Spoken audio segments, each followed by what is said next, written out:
cutting room floor. That would imply an edit. There was actually some editing last week. Okay. We can get to that. You wouldn't. Uh-oh. No.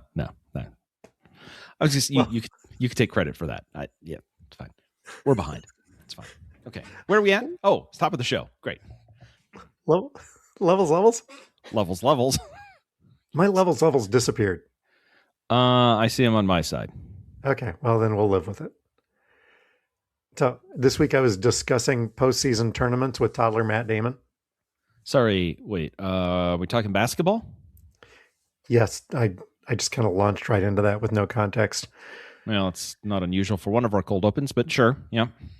So specifically here, college basketball. Awesome. Okay.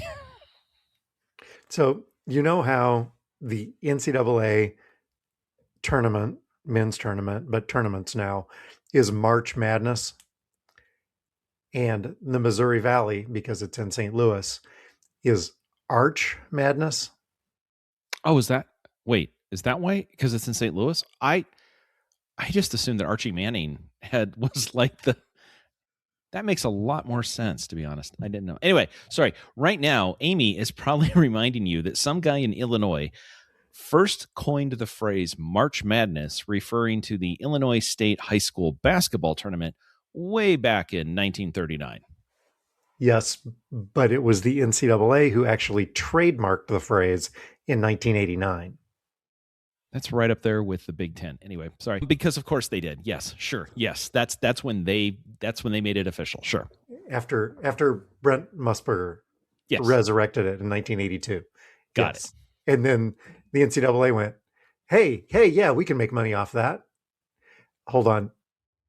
Are we going to owe somebody money because of this segment?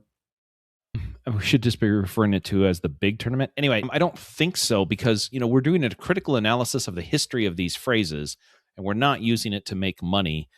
And we can absolutely prove that we're not making money off of this. Good save. Thanks for that. Yep. Right. Okay. So let's go back the last 5 minutes. What were you and Jake talking about? March Madness, Arch Madness. Did you know that the Big Sky Conference now calls their tournament Starch Madness? Seriously? What? Why would they do that? Well, it takes place in Idaho, and their logo is a basket of fries. That's terrible. I mean, that's absolutely terrible. But now that I think about it, it's 100% better than their other option. What's that? The tuber tourney.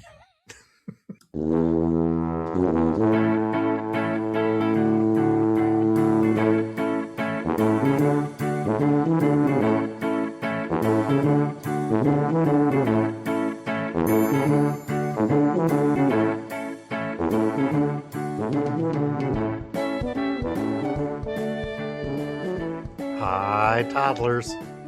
Welcome to Talking to Todd, a weekly podcast with Dwayne Johnson and Todd Prinz, where failure is always an option. Thanks for joining us. Hey, Todd. Hey, how's it going? Pretty good. How are you? Not too bad. While you were reading the opening, I was quickly actually Googling, are potatoes tubers? Because what I didn't want is somebody to come out with a Arnold Schwarzenegger clip. It's not a tuber. It's not a tuba. We're clear. According to the internet, potatoes are tubers. Not helpful. Which means we may or may not have gotten that one right. Okay. Anyway, how are you doing? I'm fine. But real quick. Yes. Are you positive that it's Starch Madness, or is that just one of those jokes did you just do like a 5-minute cold open just to get us to a dad pun that you made up? No, it really is Starch Madness, and it's been so for the last 2 years. This is the second year of Starch Madness. Got it. Okay. The other thing about Jake and I were looking at tournament brackets. Have you seen the West Coast Conference tournaments bracket? How they design theirs? I haven't seen a second of college basketball in 4 years. Oh, So, okay. no. So this is the conference where St. Mary's and Gonzaga always vie for who's going to win, right? And everybody else is kind of an also ran. And they know that one of those two teams, and quite often both of those two teams, deserve to go to the NCAA tournament. And not only deserve, but realistically, those two teams are the only two teams that the West Coast Conference has a shot at making a dent in the tournament. Right. Most years.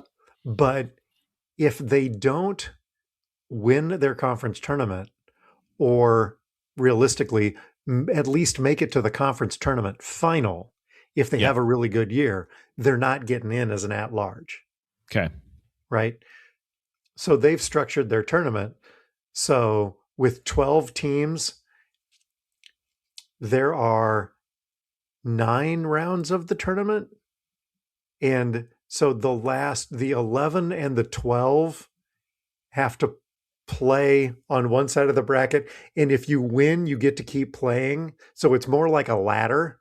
Yeah. To play the team that's next ahead and play the team that's next ahead.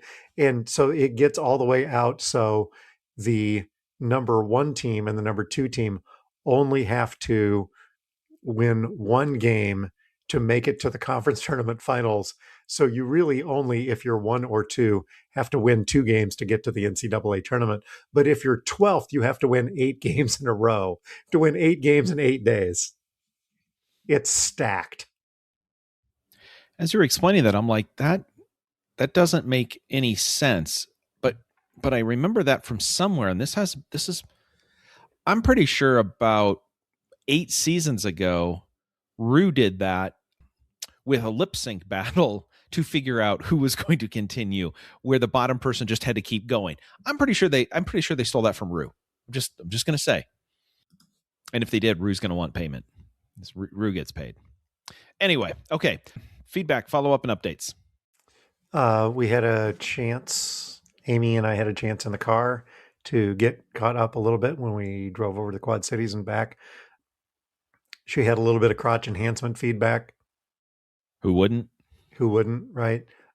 And what she said was, you just keep bringing these stories up to get a rise out of Todd. Okay. Please tell me you said, no, I'm just trying to inject a little bit of humor here.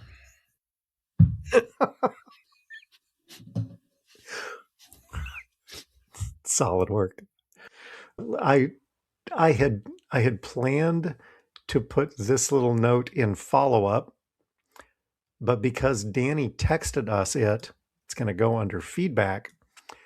Todd, did you see that the Cardinals have announced unlimited $29 concessions in Big Mac land for 2026?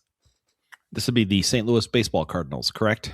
It would be. So yes. If you are sitting in Big Mac land, you can buy unlimited concessions for the game for $29, included hot dogs, chicken tenders, brats, nachos, French fries, popcorn, peanuts, kettle chips, ice cream cups, and Coca-Cola fountain products. Sadly, no Cracker Jack. So 3 things come to mind. Number 1, when Danny sent us that, he said, oh, sorry. When Danny sent us the tweet or whatever, the X or the Grok or I don't know, whatever. It's the person who said it said, making sports and live events comprehensively affordable and accessible for working class people will never be a bad business decision. Okay, 2 things. Actually, there's 2 things on that. Number 1, they announced it. We haven't seen how it plays out as a business decision. Let's wait till the end of the year to see if it's a bad business decision. Number 2, oh my goodness, $29, all you can eat. Thank goodness they're really making things affordable for working people. If you take a family of 4 to the baseball game and you buy the unlimited, right, you've dropped what, $116? Right. To eat at the baseball game in addition to the tickets and the parking and well, it includes your ticket. It's a $29 ticket package Oh, that okay. includes unlimited concessions. So at Okay. least your ticket is included. And that's normally a, I don't know, $10, $12 ticket out there. Okay. Okay. So maybe we're on there. Two other things. Number one, But when I told Lisa this, she goes, they're just copying the Savannah Bananas. Because that's how the Bananas do all their games is all in price on food. Like, who said Major League Baseball couldn't learn anything from the Bananas? And the other reason, and I thought the story I read the day before was talking about how for the first time in 30 years, the Cardinals have no chance at winning any games. They've traded everybody you've ever heard of and anybody you're ever going to hear of. It's complete rebuilding. They've had losing seasons before, but even going into those seasons, there was like, they got a chance at the playoffs. They have torn this thing down to the studs, and somebody's like, well, why is anybody going to come and watch these bunch of people you've never heard of? I don't know. How about we do $29 bratwursts? As many as you can eat. Boom, golden. So you can pay the players or you can just do a meal deal. Also, it says, by the way, just on the sign, it says bottomless soda. I got to be honest, that's how they're saving money. If you have a bottomless soda, you can't you're not getting anything you can't take it to your seat. I'm going to be thirsty the entire time because no bottom. Yeah, that's what I'm saying is. If you want the bottom in your cup, that's $13. I didn't have any other feedback this week. Did you catch any feedback? This isn't directly feedback. It's kind of it's adjacent. But Lisa and I every night we do some of the New York Times games, as I know you do, because the New York Times puzzle keeps telling me, "Hey, DJ's playing this," and like, okay, like fine, whatever. Anyway, they've come out with the MIDI puzzle now, right? They have love it. They have the crossword, the mini, and now they have the MIDI. Okay. A couple of days ago, like 10 down, 8 down or something, was a three-letter puzzle, and the answer was Manning football player. Answer, Eli. To which Lisa says, what? That shouldn't be clue number 8. It should be clue number 2. Just saying. New York Times. Let's get on that. Clearly, they're not listening to the pod. Yeah, we got to fix that. Any corrections from last week? No corrections. Any follow-up? Empty board of follow-up. I've got other stories that I suppose I could have put in follow-up, but I have put them in other places in the rundown. Okay. Well, wow, we're flying through this. Hey, that does mean we have time for Todd's Tech Corner, brought to you by the Taylor Center for Technology Policy. Real quick, Apple released a whole bunch of products this week. There we go. Yeah. The only thing I asked for was a white MacBook. Pink, check. Yellow, check. Blue, check. Gray, check. White, nope. Yeah, well, I mean, they did release 4 others, so like, I'm not sure, to be completely honest, how they would make the aluminum white. That would be more difficult, but they made it blue. Well, you telling me they can't throw a tint on there? Dark blue. I don't. Yeah, that's yeah. They made it yellow. You can get a yellow MacBook. Citrus. Yeah. Thank you. I sit corrected. Yes, thank you. And it's not pink; it's blush. And it's not blue; it's indigo. On the other hand, you can now get an Apple laptop for $599. And if you have an education discount, yeah, $499 with the education discount. So, yeah, there you go. So, anyway, new stuff. You're gonna need more RAM, but okay. Not if you're not doing that much. If you're surfing the web, you're fine. Yeah. Yeah, I suppose that's fair. Yeah. They did point out at this point, you can buy a Mac laptop for $599 and get an iPhone 17e I believe also for $599, and you can have yourself a 13-inch MacBook computer and a phone for less than the highest priced iPad Pro without the case. So True. there you go. Apple, the value company. That doesn't sound right. That doesn't sound right. In more ways than one. Anyway, okay, that's cool. Did you get to go to the screening at the White House? That was awesome. Anyway, how about you? How about technical corner?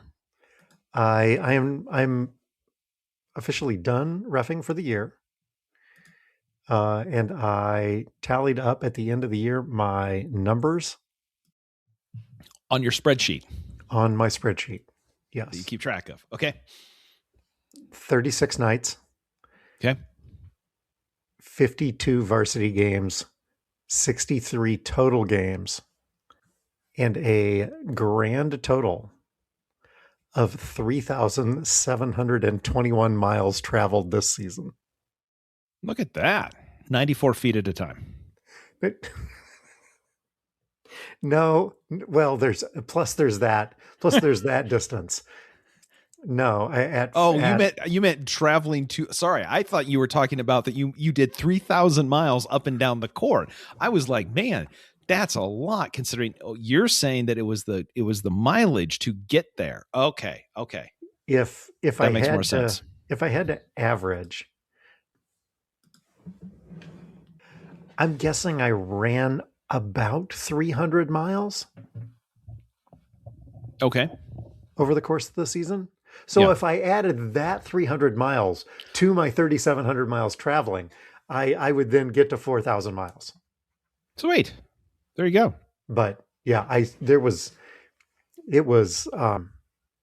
36 nights. We were averaging 100 miles a night. It was a long season, but it was fun, and it's over. Thank God. And now you have time to get out of running shape back into golf shape, so that back in October and November you can go. So see, the season's here, and I walked a couple of, I didn't take the cart for a couple of 9 holes. I should be good to go next week. Hey, Dwayne, what'd you learn? Wasn't good to go. Okay, this is no, but I could get myself some of those e-shoes. There you go. Not a problem. As long as they're in all black, I'm fine. Those will be the ones that come in white. Like, of course they would. Should we? I think let's do this now. And I'm here, Yes, Queen, to remind Todd of the mess Todd made when he answered wrong. Todd ought to know. That's right. It's time for one of America's favorite games. It's time for Todd Ought to Know. Todd, this week when I was at Costco, I texted you a picture. Oh yeah, you got the big jar of the peanut M&Ms. I did. The 62 ounce. And just to remind everybody, when you were quizzing me about the colors and quantities and ratios of the colors of M&Ms. Yep. Remember that? Yep. Who could forget? Right. And so then I tracked. Yep. Quantities, totals. And what was the conclusion, Todd, that was reached, really? My conclusion was that your sample size was too small. Your conclusion was that my numbers were complete BS. Do you the polling's wrong? The polling's wrong. Stop the count. Stop. No, wait. Sorry. Hold on. So would you think that in a tub of 4 pounds, nearly 4 pounds, smaller now because I've eaten some, nearly 4 pounds of M&Ms, do you think that the ratios would be closer to accurate or not, Todd? Can I ask a clarifying question? Sure. Did you buy a 4-pound tub of peanut M&Ms and take every single M&M out, count them all, and then come up with a ratio, and then put them all back, put most of them back in the jar? The answer to that is yes. Yes, you did. Are those the good sheets? What did you put those on? So that's okay. They have a hard outer candy shell. They won't melt, and they won't melt. So that's fine. Right. Yes. Yeah. So I opened the jar. Yeah. And I dumped them out into a single layer on a dish towel. Yeah. And then I took that picture. Okay. Do you know what I did then? You asked ChatGPT to figure it out for you. That's exactly what I did. Do some stuff. Can you count the total number of M&Ms in the picture? Todd, how many, without counting or running them through, Todd, do you want to guess how many total M&Ms are in that picture? Okay, hold on though. You said that you asked ChatGPT how many. So yes. The question is, do you want me to say how many are there or how many ChatGPT told you are there? Because those two may not be related to each other in any way, shape, or form. I will tell you that ChatGPT did tell me that the realistic margin of error because of partially hidden or oddly shaped candies is between 2 and 3%. But I do have a number, according to ChatGPT, of how many candies are there. I'm going to say 175. Do you want to try again? Sounds like I do. Breaking news. I've been informed I do. Unless I just nailed it exactly right on, and you're like, do you want to guess again? And this is how you mess with me and go, nope, it's 175. Hold on. Let me just think about this. 1, 2, 3, 4, 5, 6. Just give me a second here. 7, 8, 9, 10, 11, 12, 13, 14, 15, 16. 225. 1,258 individual M&Ms. Oh, I was just counting the blue ones. And then I had it break them down by color count. I could have also had them estimate the weight because it knows the average weight of each peanut M&M. The estimated count by color, you were just counting the blue ones, you said? And what was your number? 175 to 225. ChatGPT thinks the number of blue ones was 124, Todd. Oh. Do you want to guess how many brown ones are in there? Let me ask you a different question. Was there any of those that ChatGPT said was between 175 to 225? No. Damn. Because whatever it was, that was the one I was guessing. But apparently, the browns look very. If I remember correctly, on the numbers I gave, brown was at the bottom. It was like 5 or 6%. And just looking at this, brown is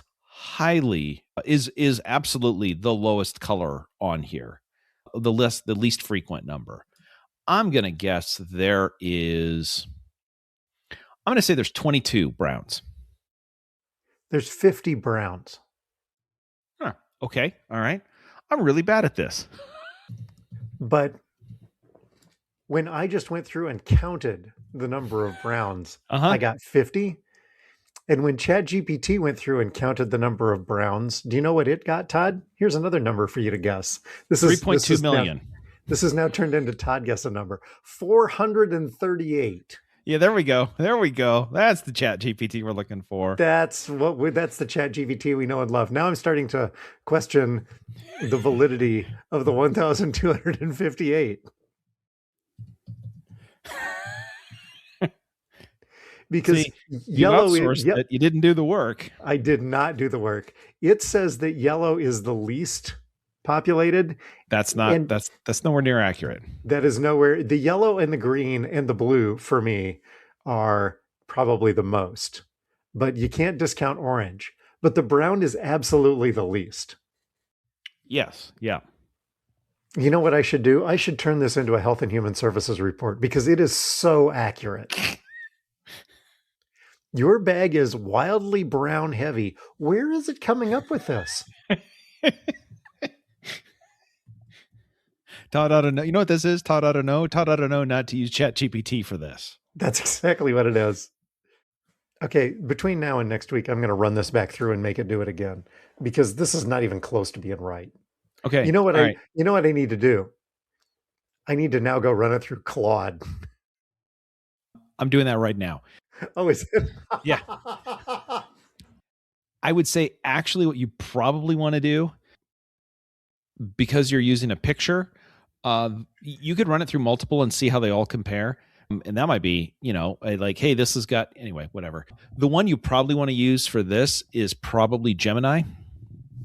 Gemini generally is considered to be the one with the best with the multimodal entry. So, but yes, run it against Claude or run it against Gemini, and then see who did the best. That sounds like I just generated homework for myself. Fantastic. A lot Okay, of so it. no bell for me this week or for you. Yeah.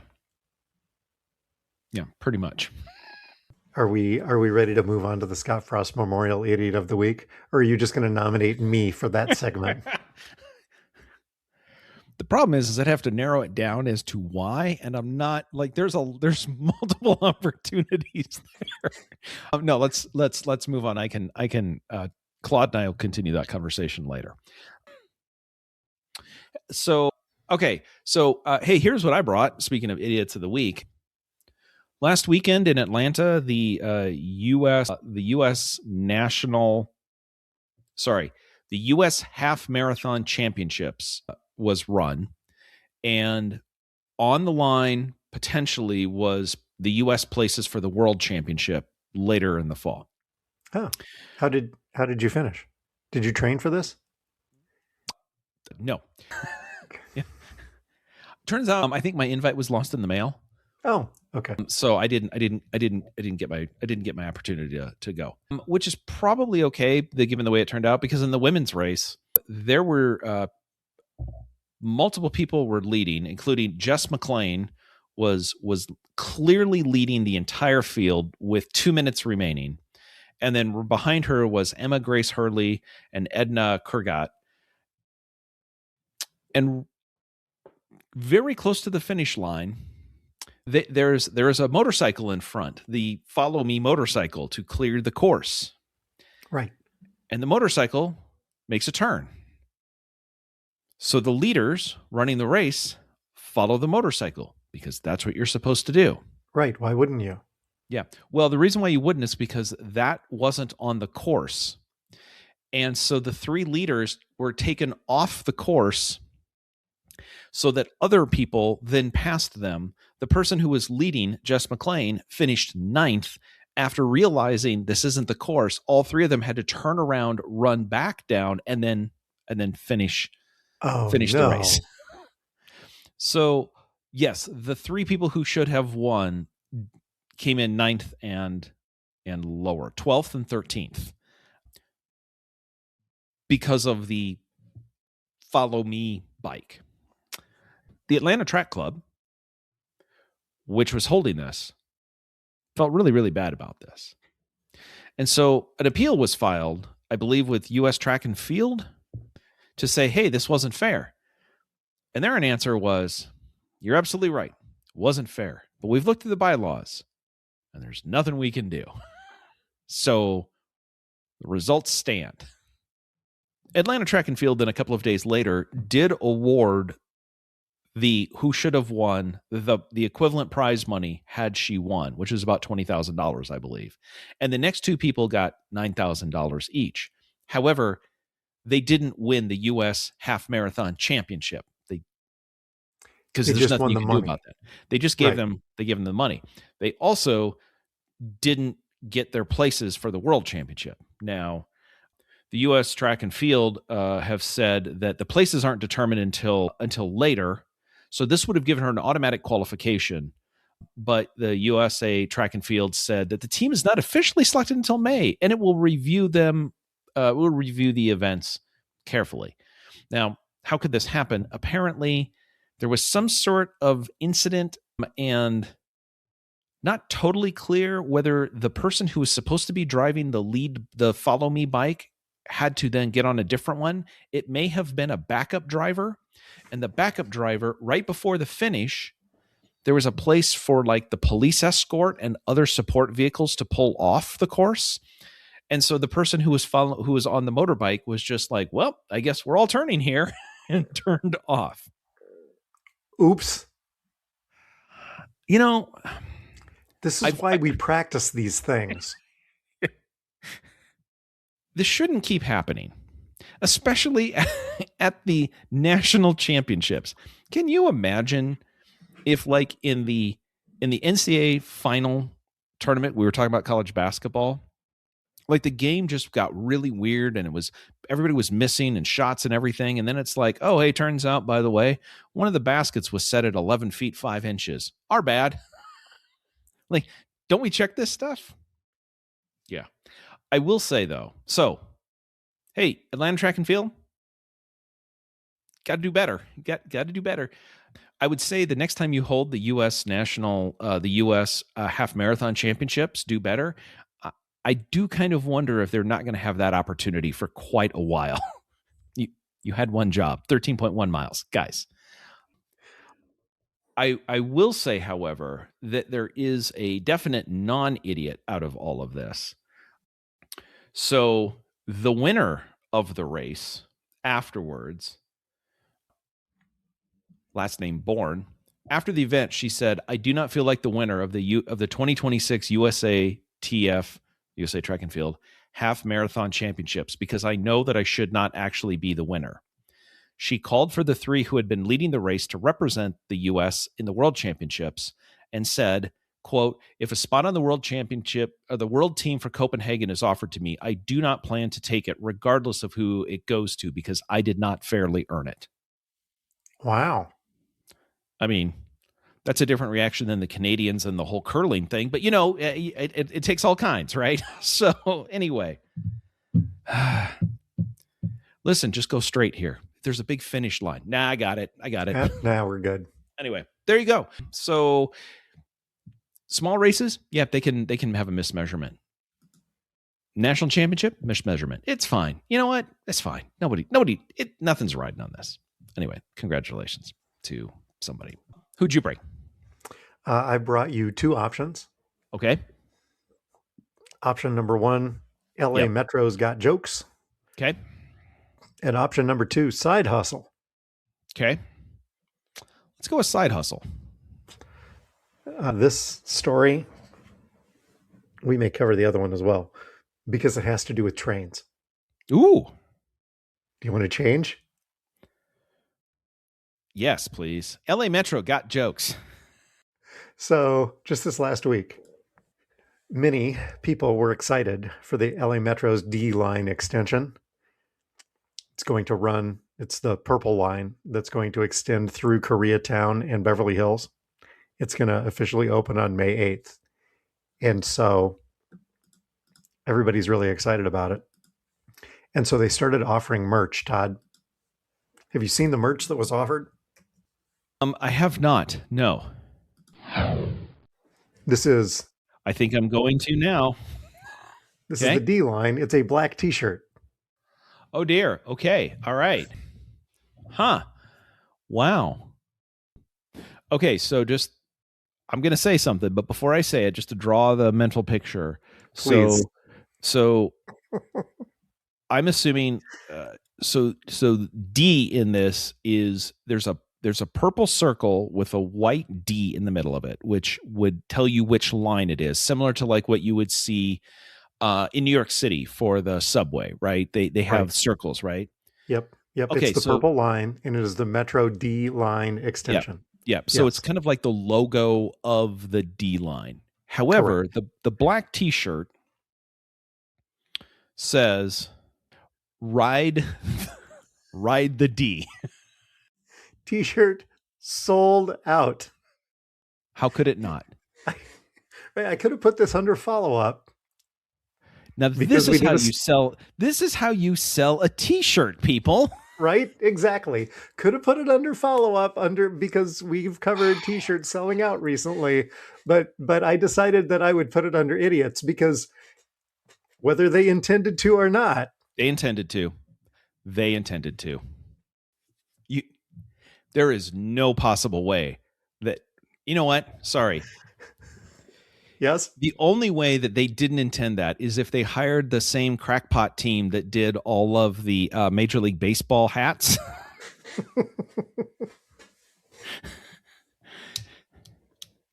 Can I see some of your work? Hey, the ass hose. Strong work. What have you come up with for us? So the other story, actually, we probably have time for this. This story happened back in August, and toddler Matt Damon and I just discovered it today. Have you heard about the men's basketball program at Cal State University, Bakersfield? No. Should I have? California school hired a coach, but police say he moonlighted as a pimp. Okay. The men's team was last place in the Big West Conference, but when it comes to scandal, the school could be a top contender. The department has been in upheaval since August 29th. I'm like, how have we not been covering this story? It really feels like a miss out of talking to Todd. Because men's basketball coach Rod Barnes opened an anonymous email from a tipster who alleged that one of his temporary assistant coaches, Kevin Mays, was working as a pimp across 4 states. Other lawsuits, internal investigations, dismissals, and finger pointing have only served to deepen the department's sense of crisis. So Mays, who is still being held without bail, faces a hefty rap sheet of 11 criminal and misdemeanor charges, including felonies such as pimping. This is now paragraph 7 in the article. He was also charged with possession of automatic firearms and high-capacity magazines, possession of methamphetamine and marijuana with intent to sell, and separate charges cited him for possession of more than 600 images of youth or child pornography and distribution of obscene matter involving someone under 18 years old. Kind of buried the lead, but you know what gets clicks? Coach was a pimp. By the way, he's pleaded not guilty on all charges. Please. No. Please. Given the current state of college athletics and the amount of money flowing around, I'm assuming his defense is going to be, I told you I was a college coach. Like, listen, is there much difference? I thought this was part of the NIL package. Yeah. No? Here's my question. Here's my question. Yes. Okay. Yes. Look, I'm going to be flippant about this because that's just terrible. That's just terrible. But at this point in 2026, every time I hear just terrible news, which is about every 4 minutes, the only way to get through this is to take it and turn it and try to make something funny out of it. A lot of times I can't do that. But here's my question. Okay. So was the pimping business doing so bad that he needed to get a job as a college assistant basketball coach? Or did the college basketball coach thing pay so little? Like, which one was the side hustle? I'm not clear, because here's the thing. Neither one of them was covering his bills because he had 2 jobs. I think he was doing both poorly. Mays took the job as a temporary assistant coach in June at a salary of just over $3,000 a month. Okay. Yep. No mention in the article of how much he was making pimping. In his application, he wrote to the school, "I gained lots of experience dealing with learning to lead young men and help them navigate the D1 experience in a successful manner." Sorry. C-Sub helped me tremendously, and I look forward to giving back. Sure. That's a different kind of D1 experience. The only thing that could have made this any better is if you would have now told me that when he showed up for his arraignment, he was wearing an LA Metro Ride the D t-shirt and you brought them together. 2 separate stories. Absolutely separate stories this week. Nope. Yeah. Things are a mess in Bakersfield, even more so than normal. I was going to say, and this doesn't even make the top 10. So, well, Jake's like, how is this not a national story? How has this been going on since August 29th and it's not a national story?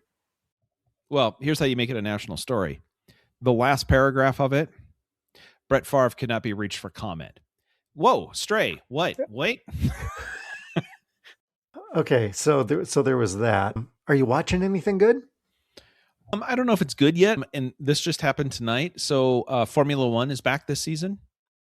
The race is Saturday, Sunday in Australia. So free practice 1 and free practice 2 are tonight. So this is now, this is Apple TV now has the U.S. rights for all of Formula One. So you have to, if you want to watch, you can watch all of it, but you have to subscribe to Apple TV. And so I watched free practice 1 just to see a couple of interesting things. Number one, and they talked about this last week, they do a lot less compression of all of the video. So if you watch it on Apple TV, it actually looks better. Not like, oh my goodness, I've never seen anything like this, but it's much closer to 4K than even what you thought was 4K before, because they generally do a really good job. They just do less compression. You can, the default commentary is from the F1 TV group. So, but you can also watch the Sky broadcast if you want, if you're used to Crofty and Martin. They have a track map with all the drivers on it. They have a driver data screen, and then onboard cameras, and you can pick up to 4 screens at once to watch. So you can flip between all of those. You can put which screens you want. Remember last couple of years you listened to Sky Sports and they're like, hey, if you want to watch onboard cameras, press the red button on your Sky remote or Sky Glass remote. Now with Apple, you can actually do all of that. So there's quite a bit there. So anyway, watching F1 and seeing how Apple handles F1. Also, haven't watched it, but adjacent to that, last week, Apple and Netflix announced that the latest season 8 of Drive to Survive, is now available for Apple TV subscribers. Oh. And in exchange, Apple is giving Netflix the ability, they get to broadcast the Canadian Grand Prix with Apple. I mean, Apple will broadcast it, but Netflix will also broadcast it. So anyway, there you go. That's Apple's taking on another sport. So seeing how that works. Oh. That is helpful information. If someone would listen to our podcast quicker, it would be helpful for her to know that information for when she tries to turn on the race this weekend. Where's the race? It's not on ESPN. Nope. Where is it? It's on Netflix? No. Nope. Peacock? Did you try Peacock? Tubi? Anyway, public service announcement. Anybody who's following F1, you have to subscribe to Apple TV if you want to watch Formula One this year. Anyway, that's what I was watching. By the way, now there's 11 teams, so there's 22 drivers, and they changed all the rules this year, so the cars are smaller and they've got all new engines, and multiple teams can't even make it through an hour-long practice. And at least one team with a lot of money is planning on running about 6 laps and then parking the car because their engines will explode. So things are going great in Formula One. Yeah. If you want to watch, I don't know that the racing's going to get any better, but many of the cars won't make it through this race. So if you just want pure chaos, now's the time, because nobody understands how these new cars work. So there you go. How about you? What are you watching? So on Saturday night, we went to the Civic Center and saw The Outsiders. Oh, you did? Yeah. Did you like it? Touring production and it won several won several Tony Awards, particularly for set design, which was fantastic. I thought the voices blended really well. Jeez. Just really quick. Yes.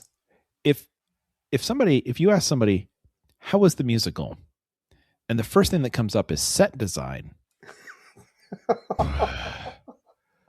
I mean, I'm not exactly selling it, am I? That's kind of like, oh, hey, I went to the Super Bowl. How was it? The concessions were awesome. Oh my goodness. Anyway, please continue. Here's the thing. We really liked this show. It Yep. was really, really good. We did read this book at Iowa Falls. We say we don't read books at Iowa Falls. This But the was ones one of we the do, we remember. yes, we do. So we Both of read them. this book. Yeah, both of them. This and A Tale of Two Cities. That was the one that was in my mind. Yep. We also read Romeo and Juliet because we watched the movie. Mm. Yes, If we you- did do that. Yeah. So okay. So we read 3 books. The classics. One in each class. Yeah. But I will say, and Amy and I've had this conversation.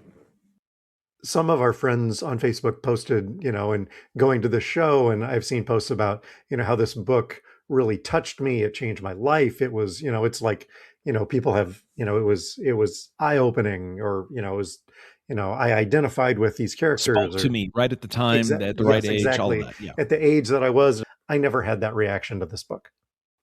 I also pulled a Todd because I would swear that I have never seen The Outsiders movie.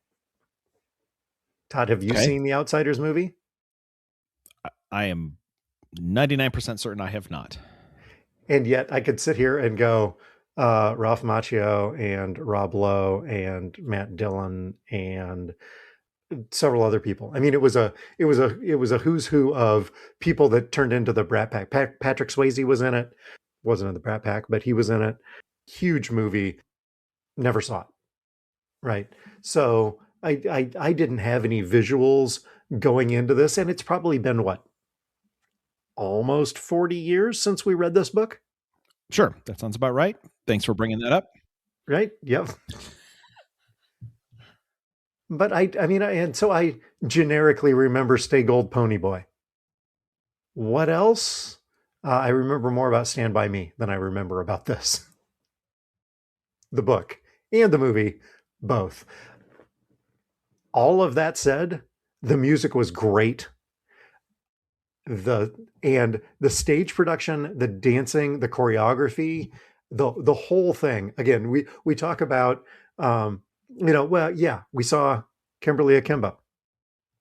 You appreciate shows like this because you also see shows in this season like Kimberly Akimbo, which was fine. This was great. Have you seen this show? No. It's on Lisa's list to want to see. It was the theater next to / sharing a wall with in New York. It was literally sharing a wall with Operation Mincemeat. Oh, it was next door.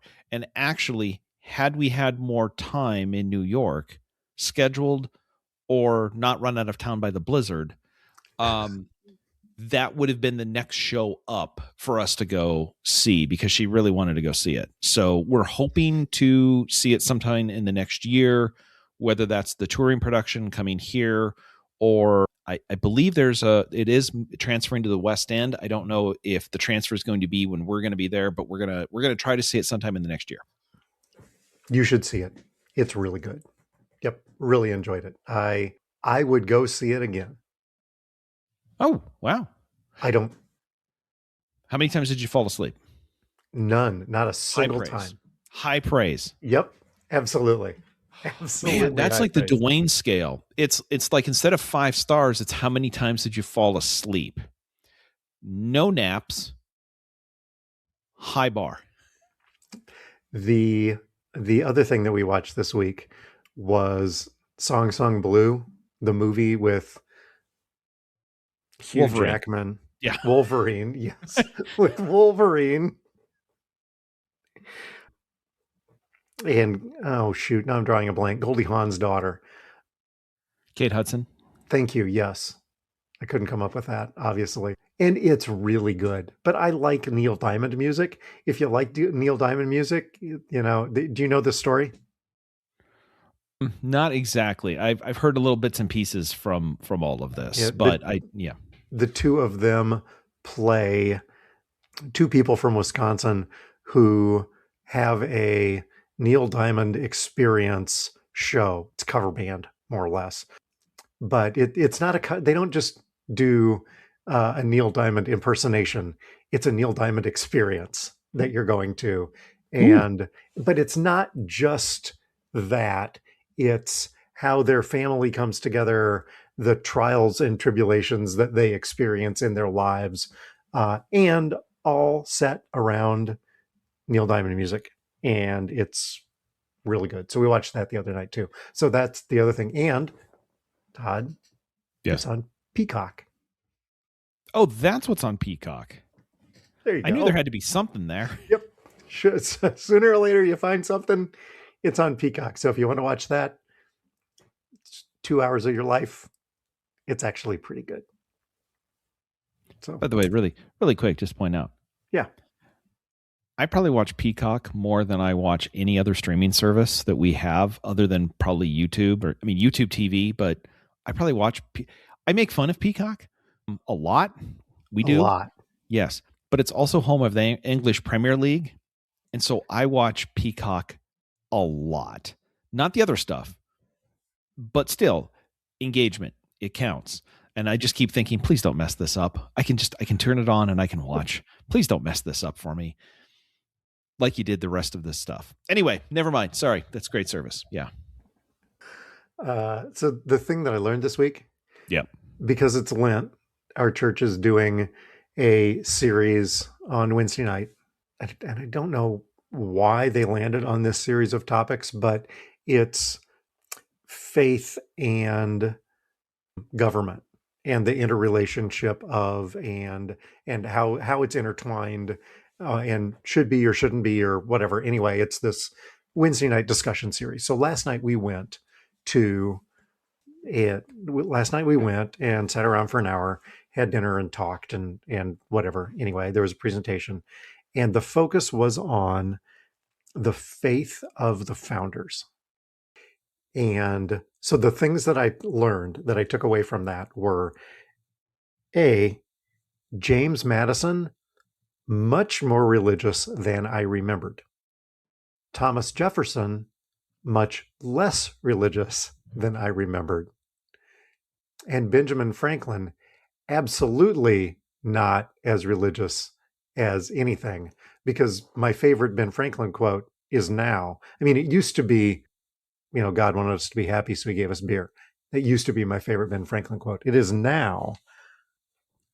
I have some doubts as to his, meaning Christ's, divinity, though it is a question I do not dogmatize on, having never studied it, and think it needless to busy myself with it now, when I expect soon an opportunity of knowing the truth with less trouble, which is something that he said shortly before his death. Why spend any time on it? I'm probably going to know for sure pretty quickly. Thanks, Ben. I hope he applied that to other areas of his life and not just that one. Anyway, that's what I learned this week. Interesting discussion.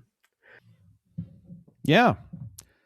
Politics and religion in 2026 in the United States. How could that go wrong? Sounds fun.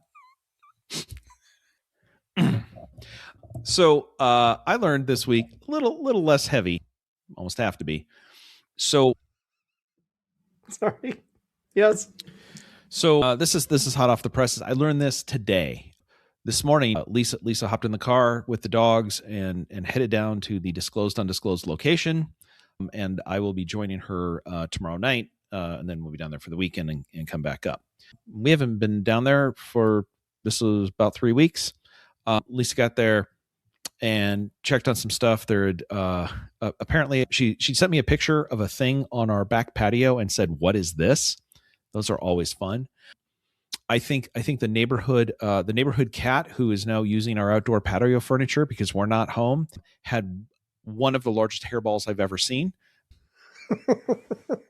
I literally said, "How big is that?" And she used a pen as a reference. And I'm like, maybe somebody should check on the cat. Some of our yard ornaments had been blown over in what was probably a windstorm, and a bird has now built a nest on top of our outdoor TV because we're not there. And so now federal law says we got to let that just be until like can't touch the nest. And the bird's up there, like the bird's sitting there all day, just like this is where my nest is. And my thought is, listen, cat. The cat is sleeping all over all over the outdoor couch, and there's cat fur everywhere, and yet didn't scare the bird away. Anyway, not what I learned. Then I get this text: something is beeping and announcing low battery. What is it? And I'm like, okay. We have, of our smoke detectors, we have one that I think speaks outside of our bedroom, or it could be one of our UPSs, but I don't think it speaks, or it could be our alarm system. She's like, it's none of those. And I'm like, okay. And she's like, how do I find it? And I'm like, you just got to kind of triangulate based off of the thing or whatever. And then she said, it's the smoke detector in the entryway. And I said, what smoke detector in the entryway? And she took a picture of it. And our entryway, when you come in, it's not that big of a house, but there's like the entryway has like a 12-foot tall ceiling when you come in.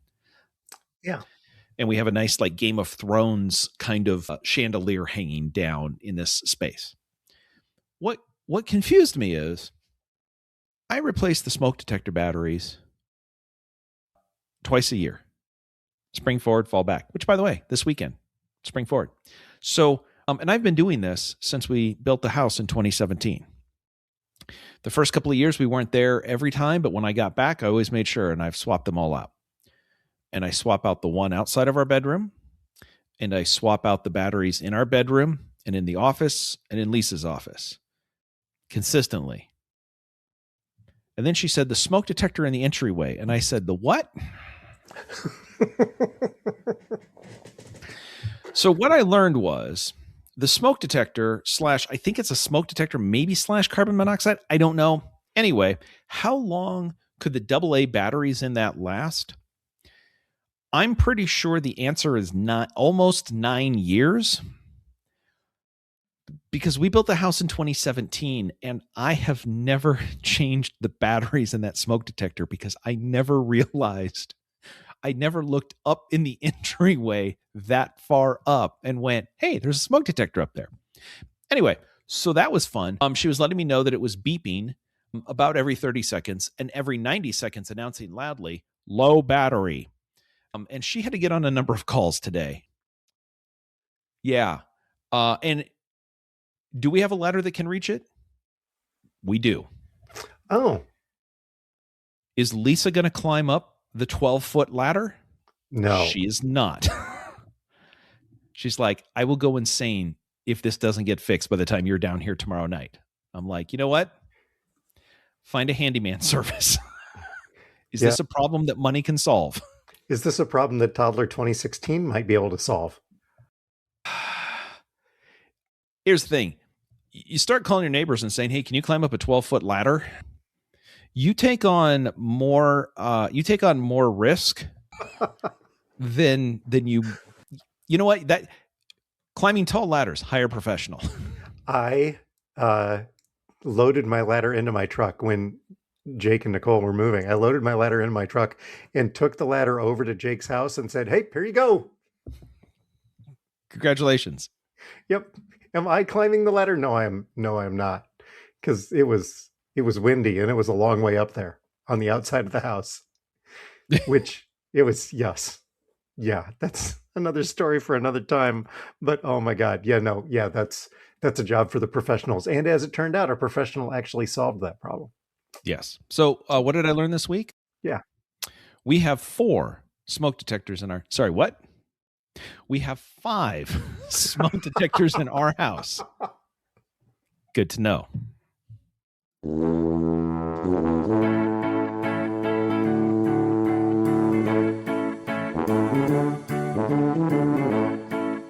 The music is Happy Boy by Kevin MacLeod. You can subscribe to our award-winning podcast with visiting alarm specialist Todd Prenz, wherever you get your pods. Just search Talkin' and the number 2. There's no G and no space. You can stop by and see us at the Tuba City home office. Please don't do that. Thanks to our listeners, our sponsors, and our contributors. We appreciate you. And as always, you can send us your feedback to feedback@talkingtotodd.com. Todd, So I was trying to come up with something witty to talk about here about that T-shirt. So while you were doing that, I just Googled "ride the D." Nope, Oh no. nope. No. Sorry, No. nope. Didn't No. think that one through. I don't have anything witty to say, and I also now need to destroy this web browser. So, whoops. Did you know that has a second meaning?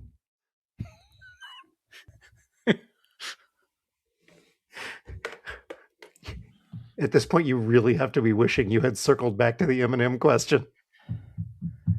Let me see this. Oh, well, here's something helpful. If it's purple, you should have that looked at. You know what? I'm going to stop.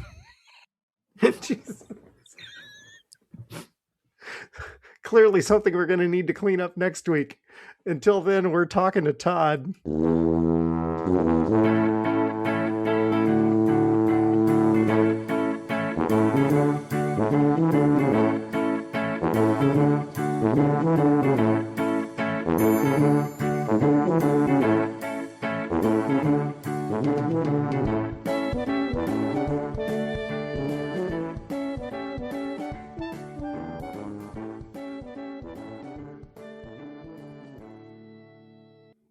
Here, I did part of your homework for you. Whoosh. Approximately 900. That seems better. And about 50 browns. See, bingo. There we go. Thank you. Was that Gemini? No, this is Claude. And by the way, it's not just a count. It's a pie chart.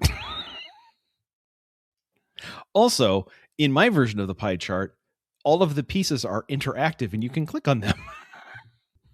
Claude's way better. None of us are going to have jobs in 2 years.